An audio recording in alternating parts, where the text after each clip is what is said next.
Okay, so I've been teaching in the Netherlands video game programming for about 8 years. And the industry has been changing in the meantime. So I remember eight years ago when I started, there wasn't a big indie thing. And now it's become huge. I started off with Apple and their App Store, and they opened it to anybody.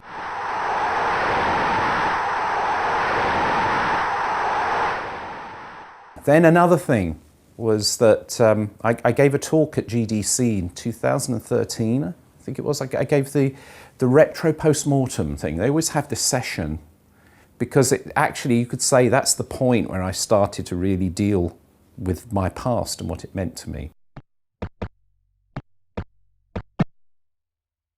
Shahid Akmal was part of the strategic content team. I think he kind of almost formed it.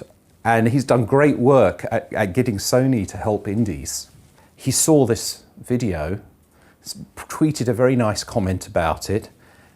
We talked a bit, and before I knew it, I had a Vita development kit.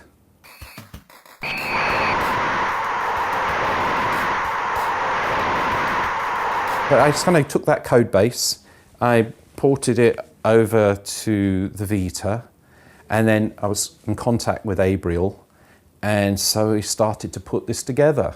When I met Abriel da Costa, he was already working with Eric Shahi on Another World, and that's actually been released now, and it did very well.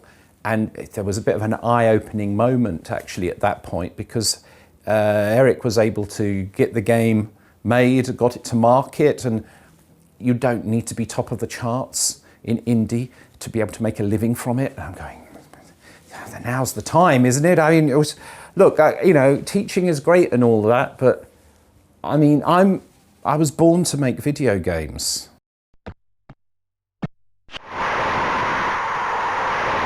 So the pre-production mode was quite long, but that's good too, because it means that I was able to try various different control systems, you know.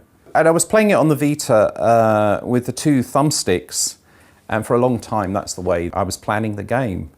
And this is why it's difficult, right? Because even though I know better, I'm human, and so I always want more. So there are 2 buttons, more control, more. And I try to fight that, but that was what I had, with these 2 controls things. And then there was also, well, let's say the camera. We can do more with a camera.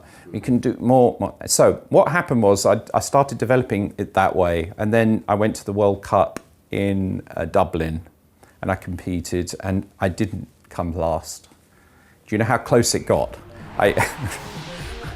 I was in the playoff for the shirt of shame.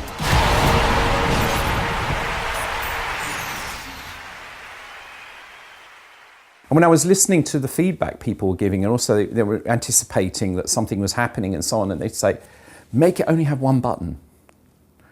And a number of people said that. And the other one was, keep the original camera view. So basically I came to my senses and redesigned the game to use 1 button and 1 stick. I made the decision right there. That's the constraint. Solve the problems as a designer to work with that constraint. So where we're at now is that we have 1 button and 1 stick, and you can do everything with that 1 press. So this makes a connection with the original game quite clearly, but it's more in a good way, because with the old, 30 years ago, the sticks that people had, they only had 8 directions.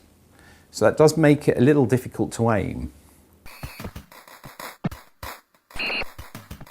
Maybe it's a little bit zoomed out, just a bit, because the original was very in, and also the original didn't have widescreen, it was 4:3 aspect ratio, so you've got to make some small changes to adapt to the new medium. But I'm trying to keep the heart of it. And one of the funny things is that people have mentioned, they've seen the game. Many people immediately have said, Rocket League. And it's like, well, wait a minute, Rocket League is a vehicle game, it's in 3D. The only similarity is there's a ball. I suppose it's a bit like football, but with vehicles. Okay, you could say, but there's something else. It's because if you want to be good at either game, it helps to train yourself. It helps to put some dedication in. That basically the game gives you back. I want to turn that around in the way the original did as well. It's not about the personalities. It's about you. And it's about you trying to do better. And it's about you trying to recreate that wonderful play that you have in your mind and that you know you're capable of doing when you're under pressure. Because that is the excitement of sport. It's about the victory that you feel when you manage to surpass yourself.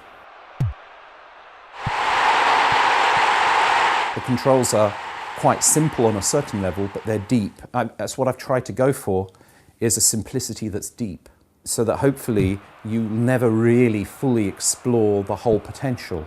This is one of the sort of trademark kind of signs or whatever of the original game. So training modes, we're going to have that. We're going to have a way of playing online, obviously. You'll be able to play against your friends, or you can find a random opponent.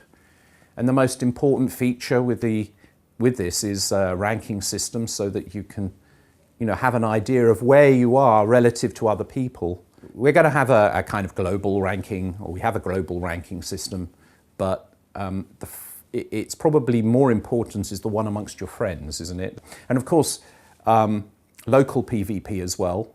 And that really was the bread and butter of the original game, where you both sit there and, it's a real battle of wills between you and your friend. And hopefully your friendship survives the interaction, as well as your controllers. And so anyway, you've got your online play, your PvP, you've got practice mode, and then other game modes.